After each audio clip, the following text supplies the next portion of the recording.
Conference के नायब सदर और साबिक वजीर आला उमर अब्दुल्ला ने कहा कि जम्मू कश्मीर में अगले चंद रोज में हुकूमत बनाई जाएगी। उन्होंने कहा कि कल कानून साज पार्टी का इजलास तलब करने के फैसला किया जाएगा। इसके बाद अलायंस की मीटिंग मुनक्किद होगी। अलायंस अपना लीडर मुंतखब करेगी, जिसके बाद राजभवन में हुकूमत साजी का दावा जो है वो किया जाएगा। हल्फ बर्दारी की तकरीब के बारे में पूछे जाने पर उन्होंने कहा कि अभी ऐसा कोई फैसला नहीं लिया गया है, ये चीज़ें एक जमहूरी तरीके से ही होंगी।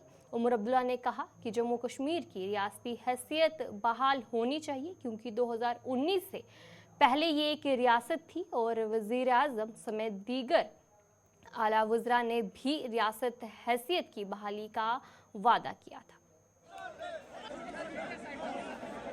फिलहाल लेजिस्लेटिव पार्टी की मीटिंग होने दीजिए, लेजिस्लेटिव पार्टी का लीडर तय होने दीजिए, फिर अलायंस का लीडर तय होगा, फिर राजभवन जाके हुकूमत बनाने का दावा किया जाएगा और लेफ्टिनेंट गवर्नर साहब से ओथ की तारीख जो है मांगी जाएगी।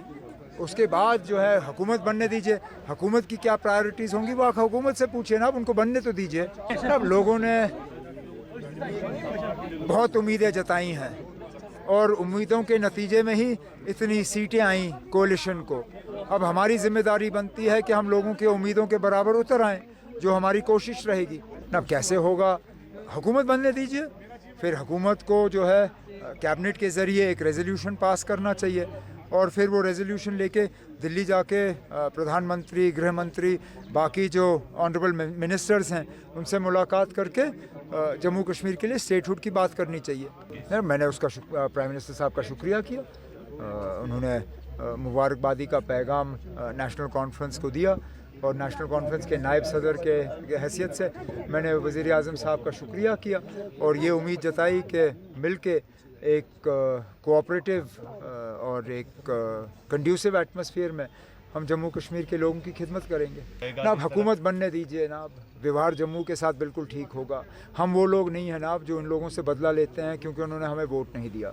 आने वाली हुकूमत इतनी ही नेशनल कॉन्फ्रेंस और कांग्रेस की होगी जितनी बीजेपी की, जितनी उन लोगों की जिन्होंने वोट नहीं डाले। अब आप क्या उम्मीद करें श्रीनगर से 20% वोट पड़े, क्या हम 80% लोगों को जो है भूल जाएं?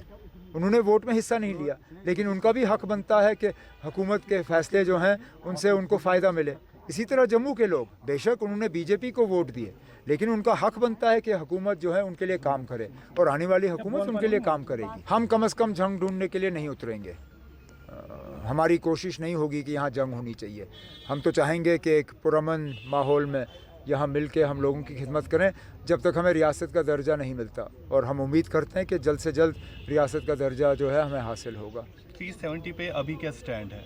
जो हमारा पहले से स्टैंड था, हमारा सियासी मौक़िफ़ है, हम उस पर कायम हैं। अभी फ़िलहाल सीएम बना नहीं कोई, बनने दीजिए, फिर जो बनेगा तो उससे पूछिए ना। अभी बना नहीं, अभी अब सीएम बना नहीं और अब दिल्ली की टिकटें निकाल रहे हो। बनने दीजिए ना, फिर टिकट काटेंगे, ठीक है? आपको इससे क्या फ़र्क पड़ता ना, आप वो हम पे छोड़ दीजिए। अब आप क्या उम्मीद करते हैं कि एएनआई के ज़रिए हम अपने नेगोशिएशंस करेंगे? आप हम पे छोड़ दिए ना, आप कौन कहाँ बनेगा, किसको कितने पोर्टफोलियोज़ होंगे, कौन मिनिस्टर होगा। अभी तो हमारे लीडर तय नहीं हुए, लीडर तय होने दीजिए।